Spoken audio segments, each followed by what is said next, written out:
राजूदास जी आपसे यही, हनुमानगढ़ी से ऊंचा कोई मंदिर नहीं है अयोध्या में, और इसके लिए मान्यता यह है कि वहीं से हनुमान जी पूरी अयोध्या पर नजर रखते हैं। लेकिन आपकी इच्छा थी श्री राम का बनने वाला मंदिर उससे भी ऊंचा हो, और आज 500 साल बाद संत समाज द्वारा देखा गया वो सपना मूर्त रूप ले चुका है।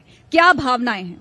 पहले तो आस्था जी आपकी, आपके पूरे टीम के लिए मंगल कामना।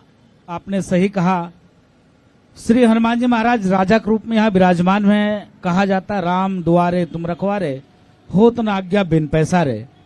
स्वामी प्रसाद मौर्य वाला पैसा नहीं कि वो भी वक्त वक्त पर लोग अपने आप को बदल देते हैं। जिस प्रकार से लंबी लड़ाई के बाद पूज्य महाराज जी बैठे हैं, राम जी के इतने नजदीक से देखा, इतने भाव से सेवा किया, इस उम्र तक आज तक करते चले आ रहे हैं। 500 वर्ष के संघर्ष के बाद 1-2 दिन नहीं हुआ। यहाँ तो व्यक्ति 3 दिन में अपने विचार बदल देते हैं, 5 दिन में अपना मताधिकार परिवर्तन कर देता है, 5 साल में सरकार बदल देती है। लेकिन 500 वर्ष हमारे पूर्वजों ने जो त्याग किया, तपस्या किया, संघर्ष किया, बलिदान दिया, उसका परिणाम स्वरूप एक राम जन्मभूमि मंदिर कोई मुझको फ्री में नहीं मिला। मैं देखता हूं तमाम राजनेता, नेता, विपक्षी बोलते अरे इसमें कोर्ट का आदेश, इसमें फलाने का क्या योगदान। भारत की कण कण में व्याप्त पारब्रह्म परमात्मा भगवान श्री राम की आस्था, विश्वास, समर्पण, त्याग, हर जन के मन में भाव, तो हर व्यक्ति का कुछ न कुछ इसमें योगदान है। और हनुमान जी तो राम रसिया हैं, और हनुमान जी महाराज सदैव भगवान राम के चरणों में बैठे रहते हैं, और हनुमानगढ़ी में राजा के रूप में विराजमान है।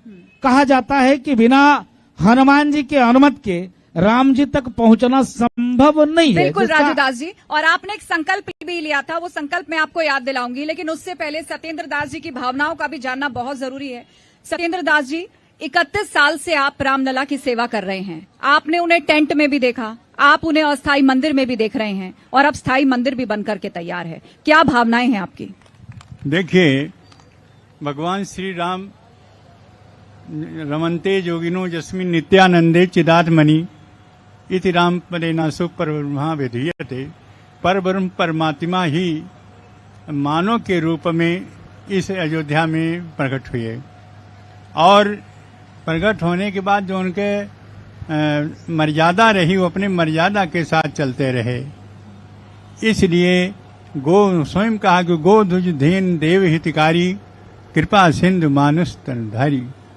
भगवान राम परब्रह्म परमात्मा है, और यह भी है तीनों लोक के मालिक हैं। राम राज बैठे त्रैलोका, हर्षित भय गए सब शोका। आज जो रामलला अस्थायी मंदिर में विराजमान है जी, पहले उस विवादित ढांचा में रहे, फिर उसके बाद त्रिपाल में 28 वर्ष तक उनकी पूजा हुई, और बड़ी समस्या रही उस समय, क्योंकि उस समय जो रिसीवर रहे, वो रिसीवर कोई भी मांग किया जाए तो कहे कोर्ट से होगा, इसलिए कोर्ट बीच बिल्कुल सत्येंद्र जी, बहुत सारी मुश्किलें थी, और हमें तो ये भी पता लगा कि जिस वक्त टेंट में थे रामलला, साल में बस एक ही बार भुगतान आप लोगों को मिलता था, जिसमें आपको पूजा की सामग्री, प्रसाद, पोशाक, ये सब कुछ मैनेज करना होता था। कितना मुश्किल दौर था वो। देखिए, उस समय हम अध्यापक रहे, हमें सरकार से पैसा मिलता रहा, इसलिए वहाँ किसी प्रकार की कोई पूजा अर्चना, भोग, राग में कोई कमी नहीं हुई। यद्यपि रिसीवर के माध्यम से सदा कटौती किया जाता था। जब भी कोई मांग करते थे कि भगवान के लिए ये चाहिए, और उनके बस में ये साल में एक ही बार बस बनाने के लिए पैसे मिलते थे, और वही पूरे वर्ष तक भगवान राम को मजबूरन हमको पहराना पड़ता था। और इस प्रकार की समस्या रही, और बहुत दयनीय समस्या रही।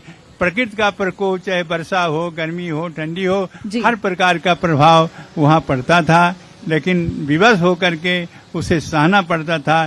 कोई साधन नहीं, क्योंकि रिसीवर जिसके जो जिम्मेदारी रहे, उनको भी सरकार की पैसा नहीं देना पड़ता था। जो भक्तगण दान पात्र में देते थे, उसी पैसे को देना था उसके खर्च के लिए, वो पूरा दे सकते थे।